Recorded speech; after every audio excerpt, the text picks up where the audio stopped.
dengan teknologi sakti, dengan rudal hipersonik, senjata cyber, sensor kuantum, dan sistem senjata otonom. Dan itu bisa dilakukan kalau anggaran dari Kemenhan itu 1-2% dari PDB.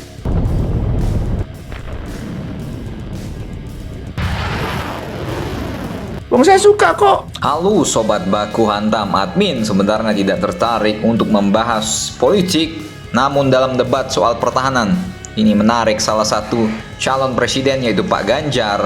Ya kita tahu Pak Ganjar ini merupakan salah satu capres terjujur menurut admin. Namun dalam pernyataan beliau menyebut bahwa Indonesia harus memiliki rudal hypersonic, sensor kuantum, serta senjata otonom.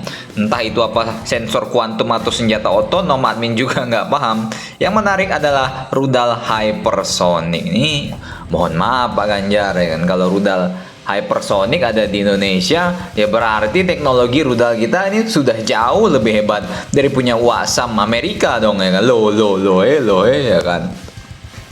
Amerika aja melakukan uji coba rudal gagal mulu bos, rudal hypersonic loh ya.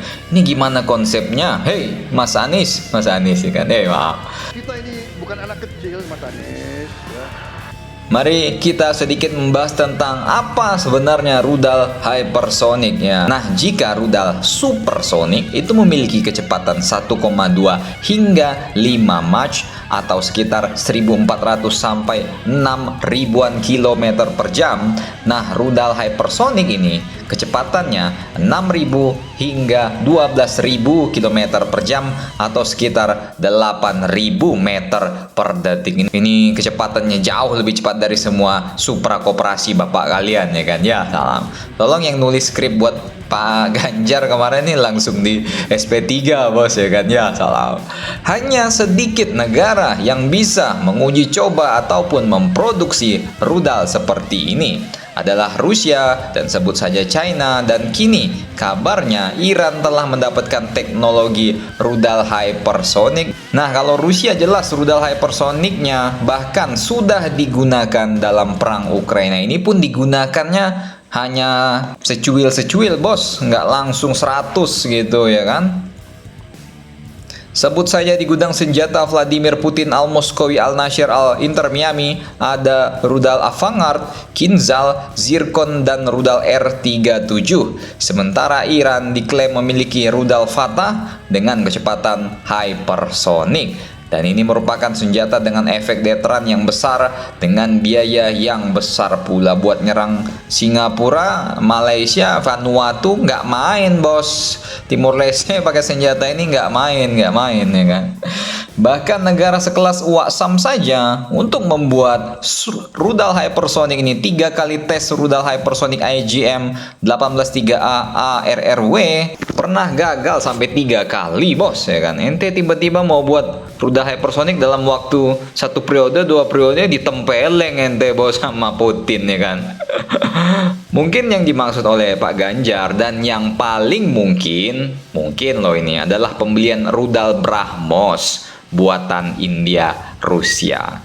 Bahkan BrahMos saja ini kecepatannya baru sampai 3 Mach Pak, dan ini tentu saja masih dalam kategori rudal supersonik. Jadi jelas ya, sampai sini paham kan kalian yang IPK-nya 3/4. Jadi kita harus realistis lah ya kan. Yang agak-agak mungkin dalam waktu dekat ini tentu saja drone lah Pak ya kan, atau menyelesaikan KFX mungkin ya kan. Nah, drone dulu kita jadikan ya, meskipun untuk riset drone nggak semudah bacot admin, ini perlu puluhan tahun, nggak bisa simsalabim ya kan, dekat-dekat kampanye baru muncul kayak drone Boyolali ya salah. Pokoknya semua admin serang dah ya kan, kecuali ada yang endorse buat beli beras Bulog mungkin kan. Jadi intinya jika Indonesia mau mengembangkan rudal hypersonic, kita tentu perlu gurunya dulu ya kan. Nah, gurunya antara Rusia, China, Iran atau Wasam ya. Kalau Wasam tentu